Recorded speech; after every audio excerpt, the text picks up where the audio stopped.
It was over 2 decades ago that a derecho formed in South Dakota and punched through the heartland before arriving here in West Michigan.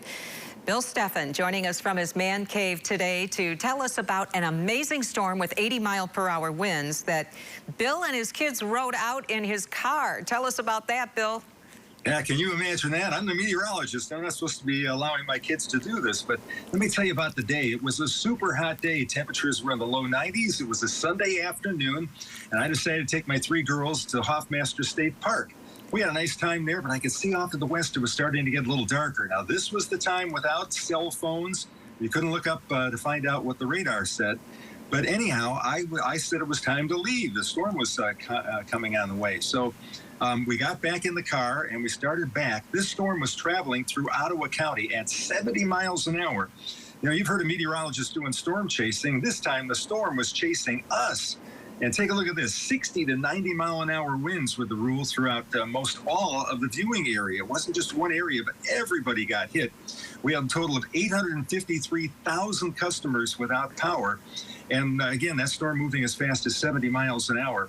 The storm caught up with us. I wound up going into the orchard right across the street from me, where we sat out the storm. I had the kids crouch down, get a lower center of gravity to the car there, and I watched those 80-mile-an-hour winds knock down my neighbor's big tree. I lost about 20 shingles, and it all blew through in about 10 minutes. Muskegon only picked up around 1/4 inch of rain because the storm just blew through that fast. Wow. So there were places along this storm's path where the wind actually was faster than that, 100 miles per hour. That's right, and we'll start you out at Sioux City, Iowa, where they had a roof taken off a school. Winds there topped 100 miles an hour. 103 was the peak gust. And as it moved east, down at the bottom, Madison, Wisconsin, 83 miles an hour there at the airport. They had 20 buildings that were damaged at the Madison airport alone, and 60,000 people, almost the entire county, was without power there. The storms blew from Madison into Milwaukee, crossed Lake Michigan in a little more than an hour's time. That's fast. And look at the wind gusts here in our area, 84 miles an hour.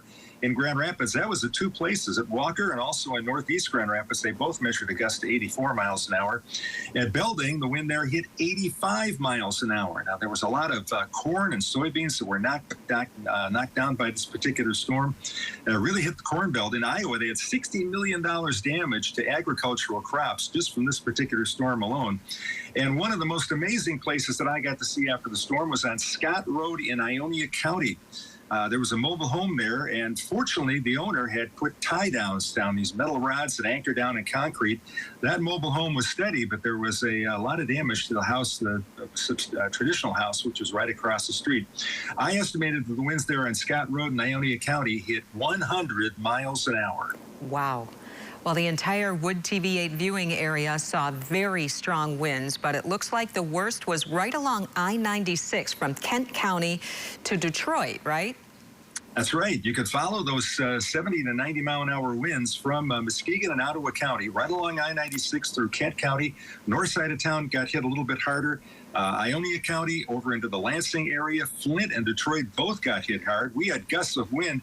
Take a look at this. This is actual video from 1991 and some of the damage that occurred from this. Very heavy rains. There were reports of hail, and even small hail going at 80 miles an hour is going to hurt.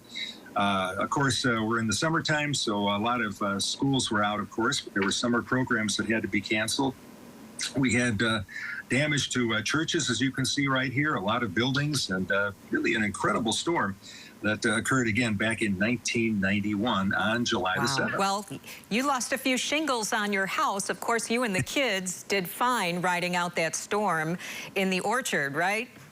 That's right. We were used to doing this, and I'm pretty much familiar with what a storm like that can do. You aim the car into the wind, so you're not sideways, but that car was just rocking back and forth. We were rocking and rolling there. And like I said, the strongest winds only lasted for a few minutes before they moved off to the east. The storm damage from this storm was 1,000 miles long, and across that distance in 17 hours with an average speed of 59 miles an hour. So it was booking. Wow. Okay. Great to look back with you, Bill. Thank you so much for joining us once again from the Man Cave. Thank you. And I tell you what, there's more information to see about this dramatic storm at my blog, the TV.